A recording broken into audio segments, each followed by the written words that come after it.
Charlotte Davies ran her hand across the cold hospital bed. The scent of disinfectant, of fragile hope, and of surrender clung to every thread of her nurse's uniform. St. Jude's Hospital was far from perfect. The paint on the walls was peeling. The elevator creaked like some weary old beast. Yet for Charlotte, it was the whole world. It was the place where she could bury her own pain beneath a professional coat, where she could escape herself by helping others.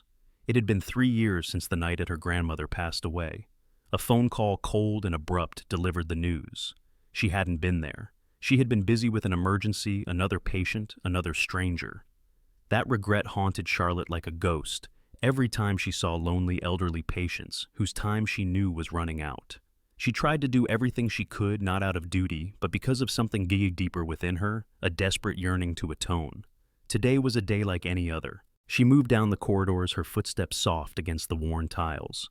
Room 204, patient Evelyn Reed. A name that sounded elegant like a dried rose. She had been there for more than 2 weeks. Diagnosis: severe heart failure. She rarely spoke, just sat quietly in her chair by the window, gazing out at the ancient oak trembling in the chill autumn wind. Her eyes drifted into the distance as though searching for something long forgotten. Charlotte pushed the medicine cart inside as gently as if she might break a dream. "Good morning, Mrs. Evelyn," she said, her voice warm, trying to chase away the chill of the room.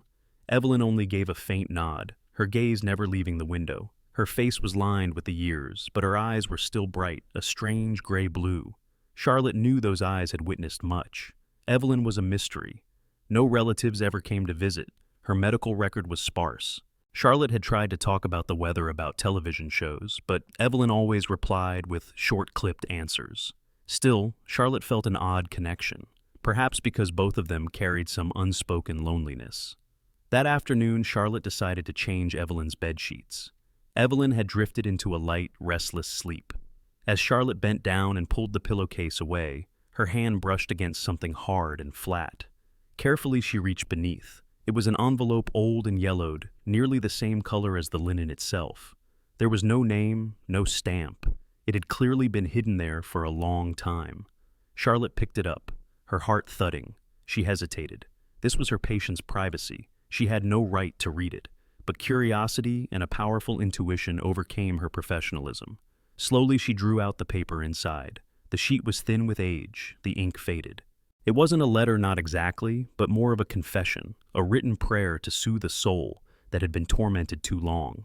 The handwriting was graceful, tender, like a whisper. "Arthur, you left without a word. The anger of youth kept me from seeking you, but the longing never faded. If only I had been braver. If only I had told you that I cherished you as a friend more than anyone else in this world. Now, here I know, I do not have much time left. The only thing I yearn for is to see you again, one last time, to say I am sorry and to tell you that I still remember you.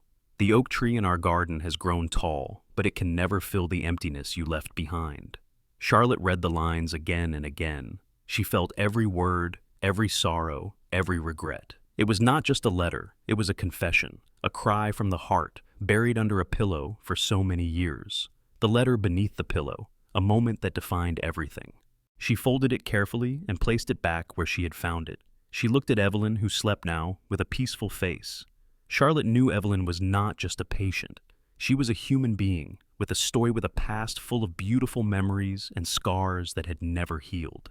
Evelyn's regret resonated with Charlotte's own. That night, Charlotte went home, but her thoughts never left the letter. She remembered her grandmother, her faded photograph. Her grandmother, too, had dreams left unfulfilled. Charlotte wondered, could she have done something for her grandmother if only she had been there? A daring thought stirred within her. She could not change her grandmother's past, but she could help Evelyn. This was not just a duty, it was an opportunity to make amends, to give meaning to her own existence. The next morning, as her shift began, Charlotte went to Evelyn's bedside. Evelyn was awake. Charlotte took her hand gently. "Mrs. Evelyn," she said, "I found something under your pillow. I read it. I know you want to see your friend again."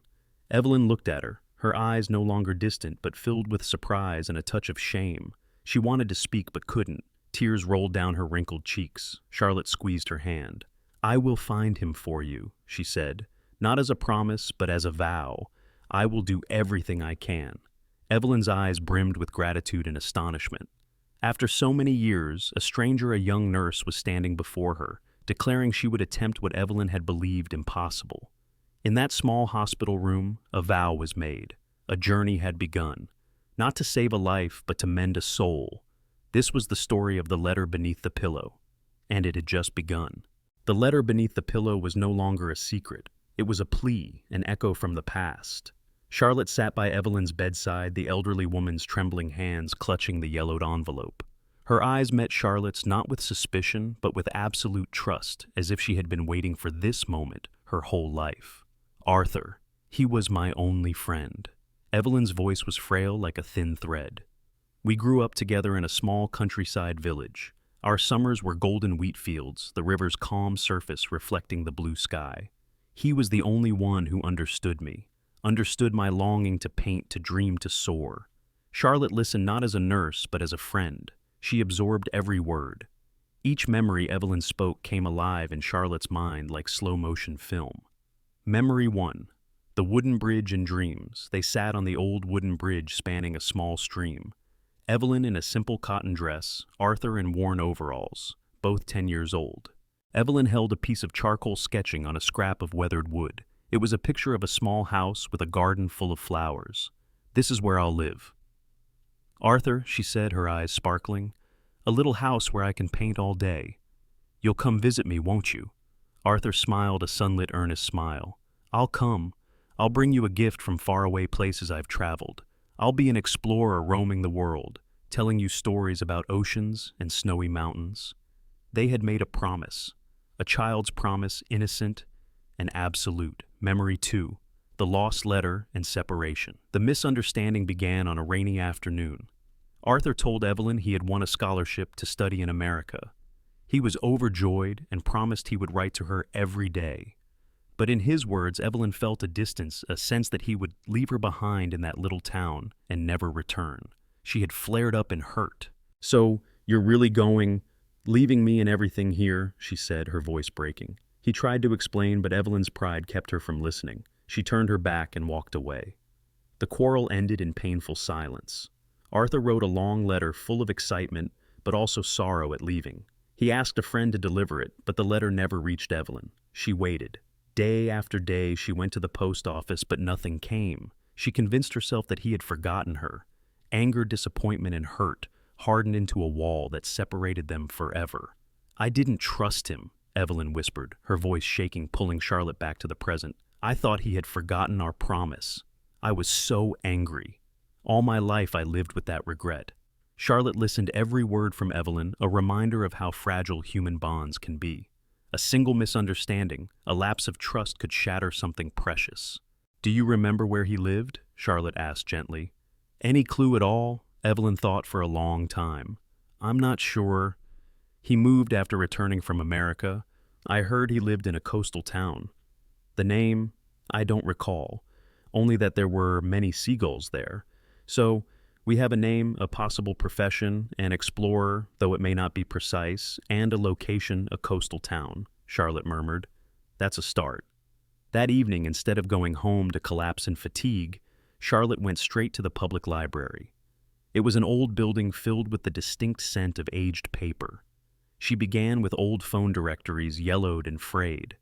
She searched for Arthur Finch. Hundreds of names appeared, but none tied to a coastal town. Charlotte didn't give up. She turned to old voter lists, local newspapers. The search became a journey back through time.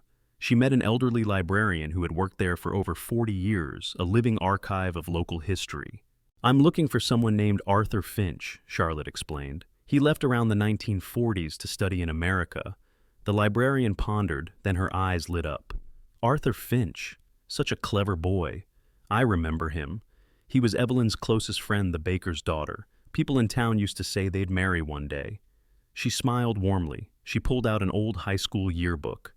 A small black and white photograph emerged. A young man with bright eyes and a radiant smile, Arthur Finch. Beside him, a girl with wavy hair and dreamy eyes, Evelyn Reed. Charlotte felt a wave of emotion. She was staring into the past at people who once lived with all their hopes and longings. The librarian recalled another detail. I heard that after he returned from America, Arthur worked for a shipping company in the South for a while. After that, no one knew. A shipping company, Charlotte repeated as if to fix it in place.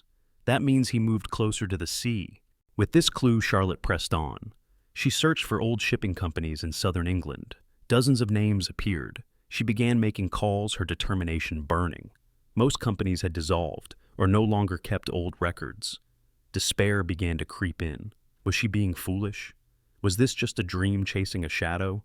But then she thought of Evelyn's hopeful eyes and strength returned. She could not give up. She could not let Evelyn leave this world with such regret.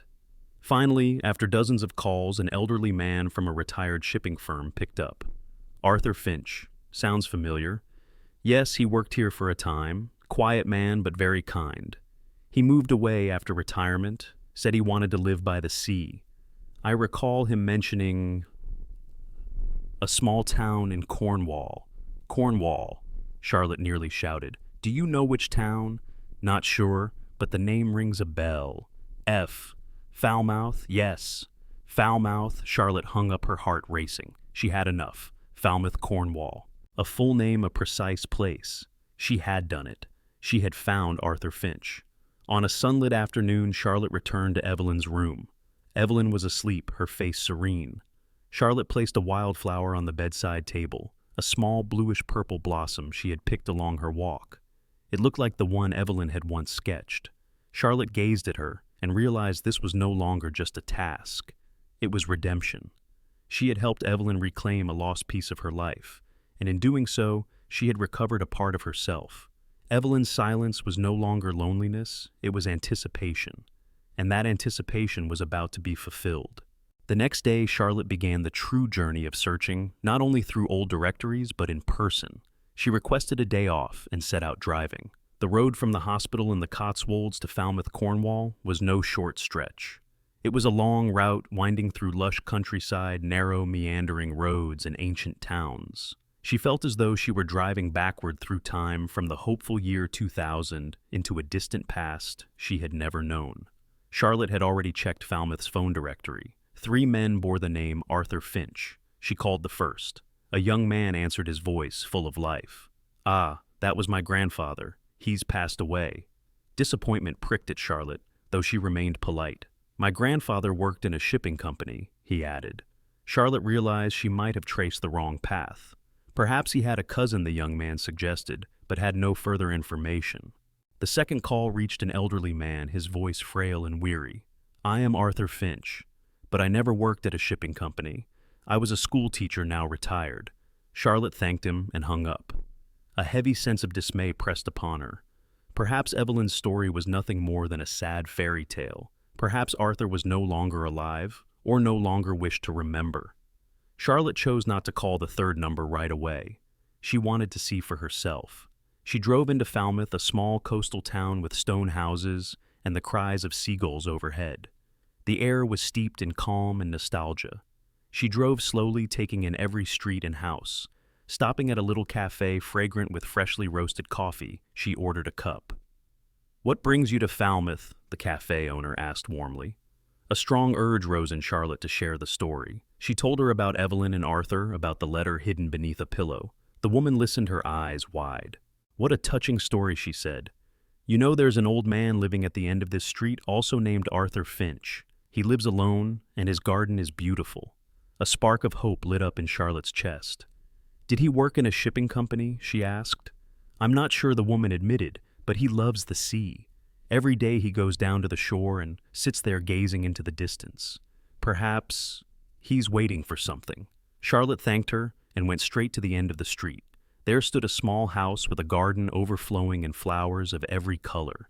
It seemed to be his whole world. Charlotte approached, heart pounding. She knocked. No answer. She knocked again, harder. The door opened. An elderly man with silver hair and storm-gray eyes stood before her. He regarded Charlotte with wary suspicion. Can I help you? He asked, his voice deep but guarded. Are you Arthur Finch? Charlotte asked, her voice trembling slightly. I've come from St. Jude's Hospital. I'm here because of an old friend. Before she could finish, the man stiffened, his expression, shifting. I don't know anyone at the hospital, he said. You've got the wrong person. He moved to close the door, but Charlotte was quicker. "Please, sir," she urged, holding the door. "I know you worked at a shipping company in Portsmouth, and I know a woman named Evelyn Reed. She's at the hospital and she longs to see you again." Arthur's white hair seemed to tremble. His eyes searched hers, filled with doubt and a trace of pain. "I don't know any Evelyn," he said coldly, "and I don't want to. Now please leave." "Sir, please listen," Charlotte pleaded, her voice urgent. She wrote a letter. She kept it under her pillow for decades. In it she spoke of a wooden bridge of wildflowers, of a scar on a boy's knee from climbing a tree. She wrote about a painting of a little house with a garden full of flowers. Arthur fell silent. His eyes drifted far away as though digging through dust-covered memories. His hands shook. The hard mask on his face cracked. A single tear slipped down his cheek. "That scar was mine," he whispered, voice breaking. "I thought no one remembered it." Charlotte knew she had found the right man. She handed him Evelyn's letter. He held it as if it were treasure. His hands trembled as he opened it. He read every word, every line. Tears streamed down his weathered face. "I sent her a letter," he murmured hoarsely. "I told her everything, my sorrow at leaving my dreams. But I never received a reply. I thought she was angry. I thought she didn't want to see me again." Charlotte told him Evelyn sighed, the regret, the unfinished painting, the years she lived with sorrow. "I lived with regret too," Arthur said softly. "Regret that I didn't return sooner. I thought she had forgotten me." Charlotte looked into his eyes and saw not only pain, but a yearning to heal. "She's still waiting for you," Charlotte said. "She's very weak, but I believe she's waiting." She didn't need to say more. Arthur's gaze told her everything. Gratitude filled his eyes. "Thank you, nurse," he said. "You've given me a second chance. I will go. I will see her." In that little seaside house a vow was forged. One journey had ended and another began. Not a journey to search, but a journey to return to memories, to friendship, to a part of the past left behind. Charlotte drove back with her heart light. She had done it. She had helped an old woman find peace and an old man find forgiveness. She no longer felt alone. She had found a purpose, a meaning, and a lesson, the lesson of forgiveness and of cherishing the bonds we share. Charlotte quietly stepped out of the room, closing the door softly behind her. The space inside now belonged to the two of them, to the years they had lost, and the words left unspoken. Though she wasn't there, she could still feel the silence brimming with emotion. It wasn't the silence of strangers, it was the silence of two souls mending old wounds. Evelyn and Arthur sat together hand in hand. The first words were not questions, not reproaches, but a whisper. Arthur said, his voice hoarse with emotion. "I'm sorry. I thought you never received my letter." Evelyn shook her head gently, tears still streaming down her face. "I'm sorry too, Arthur. I was too angry. I thought you left without saying goodbye." Decades of misunderstanding and pain collapsed into a few simple sentences. No explanations were needed. No regrets had to be spoken. They understood each other not through words, but through the lightness of their grip, through eyes filled with memories. They began to tell each other about their lives.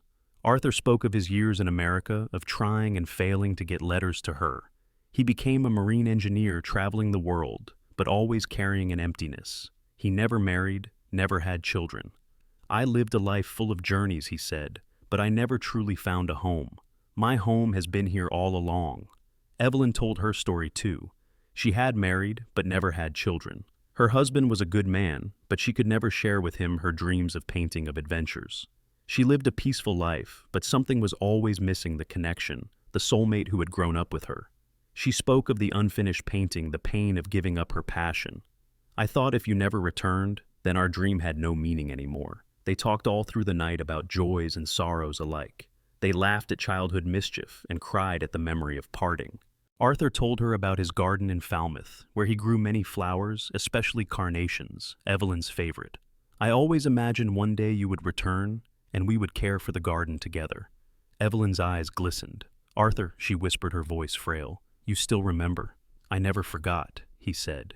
"Never."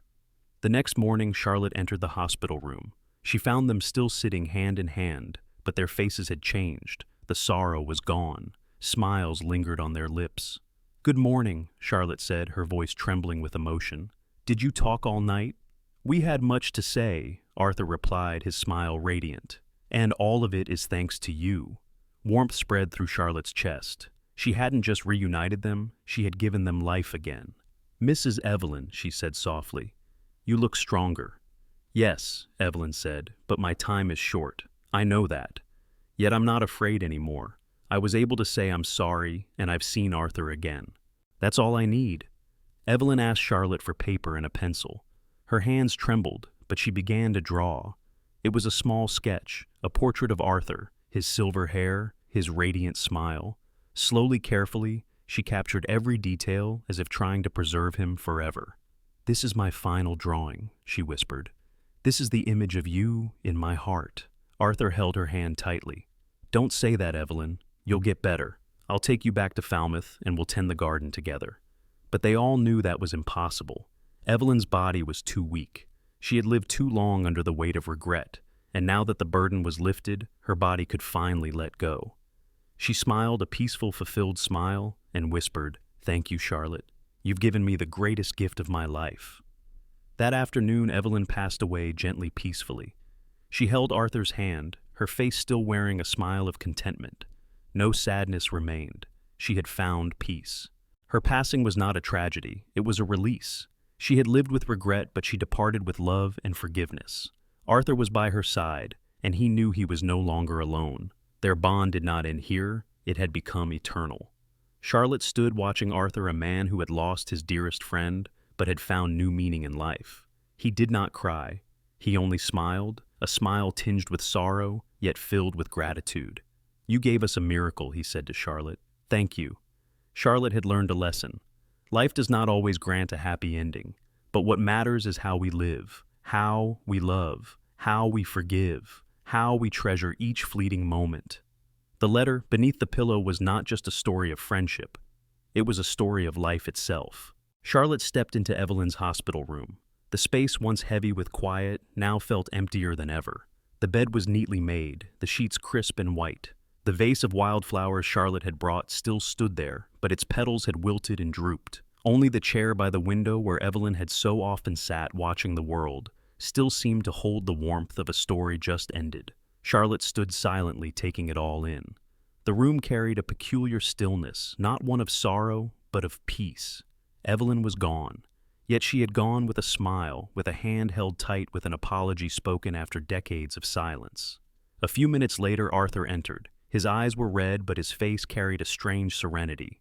He walked to the bed and laid his hand upon it, as though he could still feel Evelyn's warmth.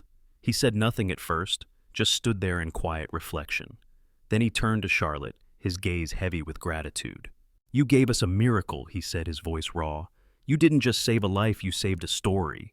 Charlotte had no words. She simply listened. "I thought I'd lost my chance," Arthur continued. "I lived with the regret of not coming back sooner, of not finding a way to reach her. But because of you, I was able to say I'm sorry. I was able to tell her I never forgot." Arthur spoke of the night they'd shared, how he told Evelyn about his life, his journeys, his loneliness. He described his garden in Falmouth, the carnations he had planted, her favorite flower. "I always thought one day I'd take her there," he said. "And I told her that." Tears traced his cheeks again. She smiled, he whispered. "Such a beautiful smile. She told me she would wait for me there. She said, 'Now I can leave in peace. I've found my home.'" Charlotte felt a surge of emotion. Though the story had ended in death, it was not a tragic story. It was a beautiful one, about forgiveness, about love, about cherishing life's fleeting moments. Arthur then drew out a small, rolled-up sketch, carefully kept. It was Evelyn's final drawing, the one she had made in her last hours. A portrait of Arthur, silver-haired, smiling brightly. Beneath it, she had signed Evelyn, "Forever yours." Arthur clutched it as if it were a treasure. "This," he said softly, "is the greatest gift she could have left me. It isn't just a drawing, it's a promise that we'll meet again." Charlotte gazed at the sketch. In it she saw not only Arthur's likeness, but Evelyn's love, forgiveness, and the peace she had found. The letter beneath the pillow had become truth, a truth tinged with sadness, but radiant with hope. After Evelyn's funeral, Arthur returned to Falmouth. He no longer lived in solitude. He often walked to the sea and sat there staring into the horizon, but his eyes no longer held doubt or grief. They shone with peace and gratitude. He still tended his garden, still planted carnations, But now, he did it not for a dream that had died, but for a dream reborn. Charlotte, too, had changed. She no longer felt alone. She had found a purpose, a meaning. She continued her work at the hospital, but with a new heart. She didn't only care for patients, she listened to them. She believed that every person carried a story, and every story deserved to be heard. One rainy day, Charlotte received a letter from Arthur. He wrote of his life in Falmouth, of his garden, of his gratitude. He thanked her once more for giving him and Evelyn a second chance. He told her that though Evelyn was gone, she was still with him, always in his heart. Charlotte folded the letter and smiled. The letter beneath the pillow was more than a story. It was a lesson in forgiveness, in friendship, in treasuring precious moments. It reminded her that life, though threaded with sorrow, is defined by how we meet it, by how we love, forgive, and hold on to what truly matters. And even in the final moments, peace can still be found. Evelyn's passing was not an ending, but a beginning. For Arthur, it marked the start of a life no longer haunted by regret. For Charlotte, it was the start of a new journey, a search for her own meaning. After the funeral, Arthur stayed in town for a few days. Not to grieve, but to honor what had been. He visited Evelyn's old house, now sold to a young family. He stood outside, gazing at it with a gentle smile. Though the walls had changed, the memories remained untouched. He walked down the narrow lane to their old school, sat on the worn stone bench in the yard, and remembered their carefree days, two children with boundless dreams. Arthur also visited the cemetery. He laid a white carnation on Evelyn's grave. "I've come," he whispered, his voice breaking. "I've come, Evelyn." He stood there for a long time, silent, as though speaking with her. He told her about his life, about his journeys, about his loneliness. He told her about his garden in Falmouth and promised he would tend it always as a vow to her. Later, Arthur went to the hospital to thank Charlotte once more. "You gave us a second chance," he said, his voice heavy with gratitude. "I will never forget it." He handed her a small gift, a sketch of himself and Evelyn sitting on the chair by the hospital window, hand in hand. "This was her last drawing," he said. "She made it after we talked. I want you to keep it as a thank you." Charlotte accepted the sketch, tears slipping down her cheeks. Emotion welled within her. She hadn't just reunited them, she had become part of their story. She had learned a precious lesson, one of compassion and forgiveness. After Arthur left, Charlotte returned to her work.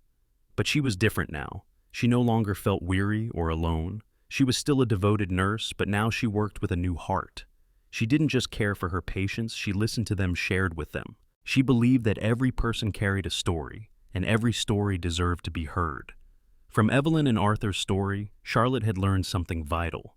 Life does not always offer a happy ending. What matters is how we live, how we love, how we forgive, how we treasure the moments given to us. The letter beneath the pillow was not merely a story of friendship. It was a story of life itself. It reminded her that though sorrow is part of life, what truly defines us is how we face it, and that even in the final moments, peace can still be found. Evelyn's sketch now sat on Charlotte's desk. Whenever exhaustion threatened, she looked at it. In the lines, she saw not only Arthur and Evelyn, but love, forgiveness, and peace. She knew she had done the right thing, and that knowledge filled her with quiet joy. Life went on. St. Jude's bustled with footsteps and voices. Charlotte continued her work, but she was no longer the same. She had found purpose, found meaning. She no longer felt alone. She had become part of a story of forgiveness, of love, and of cherishing the moments that truly matter.